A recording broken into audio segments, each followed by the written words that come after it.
નમસ્કાર મિત્રો. ક્યારે એવું બન્યું છે કે માઇક્રોસોફ્ટ વર્ડમાં ઘણી બધી માહિતી હોય અને તેને સરખી રીતે ગોઠવવામાં તકલીફ પડી હોય? તો બસ હવે ચિંતા કરવાની જરૂર નથી. આજે આપણે વર્ડના ટેબલ્સની દુનિયામાં એક ડૂબકી મારીશું. આપણે શીખીશું કે ટેબલ શું છે, એનો ઉપયોગ કેવી રીતે કરવો અને હા, કામને એકદમ ઝડપી બનાવવા માટેની બધી જ જરૂરી શોર્ટકટ કીઝ પણ જોઈશું.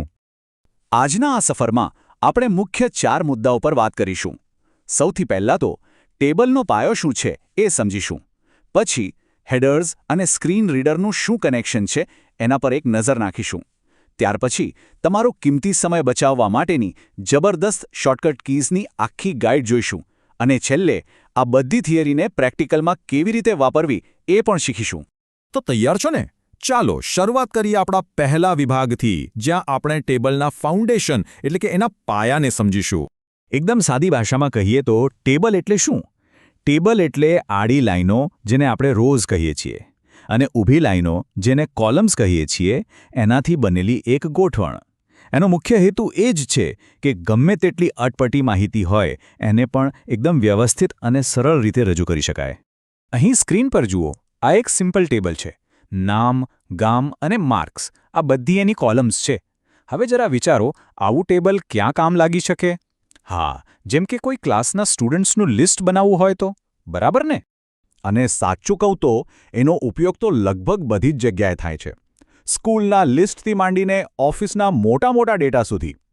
તમે બિલ બનાવવા, માર્કશીટ તૈયાર કરવા કે પછી ટાઈમ ટેબલ બનાવવા માટે પણ ટેબલનો ઉપયોગ કરી શકો છો. અને હા, જે મિત્રો પરીક્ષાની તૈયારી કરી રહ્યા છે એમના માટે તો આ ટોપિક ખૂબ જ અગત્યનો છે, એટલે ખાસ ધ્યાન આપજો. ઓકે, તો હવે આપણે એ તો સમજી ગયા કે ટેબલ શું છે અને એનો ઉપયોગ ક્યાં થાય. તો ચાલો હવે એક બીજા બહુ જ મહત્વના મુદ્દા પર આગળ વધીએ: હેડર્સ અને સ્ક્રીન રીડર્સ. હેડિંગ એટલે બીજું કંઈ નહીં પણ ટેબલની સૌથી પહેલી એટલે કે ટોપ પરની રો. એ આપણને જણાવે છે કે એની નીચેની કોલમમાં કઈ માહિતી લખેલી છે. જેમ કે નામવાળી કોલમમાં બધાના નામ આવશે અને માર્ક્સવાળી કોલમમાં બધાના માર્ક્સ. એમ સમજો કે આ ટેબલનું ટાઇટલ કાર્ડ છે. હવે જે લોકો કમ્પ્યુટર વાપરવા માટે એનવીડીએ જેવા સ્ક્રીન રીડરનો ઉપયોગ કરે છે એમના માટે આ હેડિંગ બહુ જ કામનું છે. એનાથી એમને ખબર પડે છે કે તેઓ કઈ માહિતી વાંચી રહ્યા છે. તો એને સેટ કઈ રીતે કરવું? સૌથી પહેલાં હેડરવાળી આખી રો સિલેક્ટ કરો. પછી કોલમ હેડર માટે NVIDIA+Shift+C દબાવો.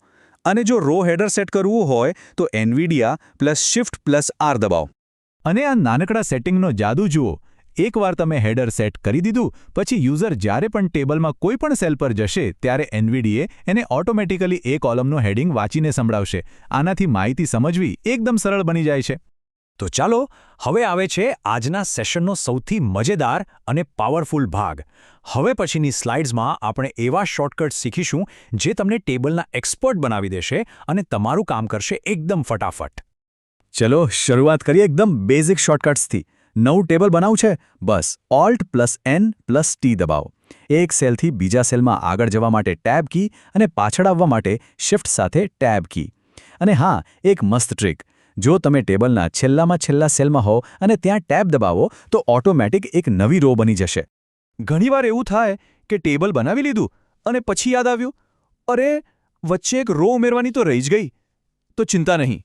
હાલની રોની ઉપર નવી રો ઉમેરવા માટે Alt+J+L+I અને નીચે ઉમેરવા માટે Alt+J+L+A. એવી જ રીતે તમે ડાબી કે જમણી બાજુએ નવી કોલમ પણ ઉમેરી શકો છો. હવે ટેબલને થોડું એડિટ કરીએ. જો તમારે 2 કે તેથી વધુ સેલને ભેગા કરીને એક મોટો સેલ બનાવવું હોય તો એને મર્જ કહેવાય અને એનો શોર્ટકટ છે Alt+J+L+M. અને જો એક સેલના 2 ભાગ કરવા હોય તો એને સ્પ્લિટ કહેવાય. એનો શોર્ટકટ છે Alt+J+L+P. અને હા, કોઈ આખી રો કે કોલમને ડિલીટ કરવાના શોર્ટકટ્સ પણ અહીં આપેલા જ છે. અને છેલ્લે ટેબલને ફાઇનલ ટચ આપવા માટેના શોર્ટકટ્સ. આખા ટેબલને એક જ વારમાં સિલેક્ટ કરવું હોય તો નમપેડ પરથી Alt સાથે 5 દબાવો. અને સેલની અંદર લખેલા ટેક્સ્ટને સેન્ટરમાં લાવવા માટે Ctrl+E, લેફ્ટમાં લઈ જવા Ctrl+L અને રાઇટમાં લઈ જવા Ctrl+R નો ઉપયોગ કરી શકાય છે. વાહ! આપણે ઘણી બધી થિયરી અને શોર્ટકટ શીખી લીધા. પણ સાચી મજા તો ત્યારે જ આવે જ્યારે આપણે આ બધું જાતે કરી જોઈએ. તો ચલો હવે સમય છે આ જ્ઞાનને પ્રેક્ટિકલમાં અજમાવવાનો. ચાલો એકદમ સ્ટેપ બાય સ્ટેપ જઈએ. પહેલું કામ Alt+N+T શોર્ટકટથી એક નવું ટેબલ બનાવો. બીજું, એમાં ફટાફટ તમારો ડેટા નાખી દો. ત્રીજું, જો કોઈ મોટું હેડિંગ બનાવવું હોય તો જરૂર મુજબ સેલ્સને મર્જ કરી લો. ચોથું, જો જરૂર પડે તો નવી રો કે કોલમ ઉમેરો. અને છેલ્લે પાંચમું અને સૌથી અગત્યનું સ્ટેપ, એકવાર NVDAથી વાંચીને ચેક કરી લો કે બધું બરાબર અને બધા માટે વાંચી શકાય એવું છે કે નહીં. અને બસ થઈ ગયું. જોયું કેટલું સરળ છે. આ સિમ્પલ સ્ટેપ્સ અને પાવરફુલ શોર્ટકટ્સની મદદથી હવે કોઈ પણ વર્ડમાં એકદમ પ્રોફેશનલ દેખાય એવા ટેબલ્સ આસાનીથી બનાવી શકે છે અને એને મેનેજ પણ કરી શકે છે. તો હવે જ્યારે આ બધી ટ્રિક્સ અને શોર્ટકટ્સ આવડી ગયા છે, ત્યારે તમારા મનમાં સૌથી પહેલો કયો વિચાર આવે છે?